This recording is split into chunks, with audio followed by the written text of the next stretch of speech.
रसूल अकरम सल्लल्लाहु अलैहि वसल्लम एक दिन सफ़र कर रहे थे। आपके हमरा आपके बहुत से सहाबा भी थे। रास्ते में एक मकाम पर एक बकरी मरी हुई पड़ी थी और उसके कान भी कटे हुए थे या बिल्कुल छोटे छोटे कान थे। अब रसूल अकरम सल्लल्लाहु अलैहि वसल्लम ने ये चीज़ देखी तो अपने सहाबा से एक सवाल किया।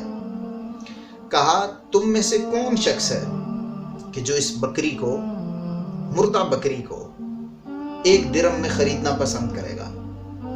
सहाबा कराम ने अर्ज़ किया, या रसूल अल्लाह सल्लल्लाहु अलैहि वसल्लम, हम में से कोई शख्स भी ऐसा नहीं है जो इसे 1 दिरहम में ख़रीदना पसंद करे, बल्कि हम तो इसे किसी शय के बदले में भी ख़रीदना पसंद नहीं करेंगे, क्योंकि तो किसी काम की नहीं है। रसूल अकरम सल्लल्लाहु अलैहि वसल्लम ने ये मिसाल देकर फिर सहाबा को समझाया कि ए मेरे सहाबा, ये मुर्दा बकरी तुम्हारे नज़दीक जितनी हकीर है ना, अल्लाह की कसम तुम्हारी ये सारी दुनिया अल्लाह के नज़दीक इससे कहीं ज़्यादा हकीर है।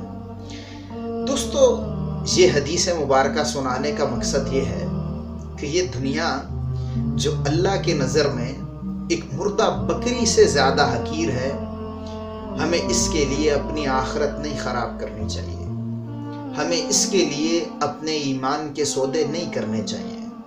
हमें इसके लिए अपने अल्लाह को नाराज़ नहीं करना चाहिए। दोस्तों, इसे दूसरे दोस्तों तक भी शेयर कर दीजिए ताकि वो भी इससे फ़ायदा उठा सकें।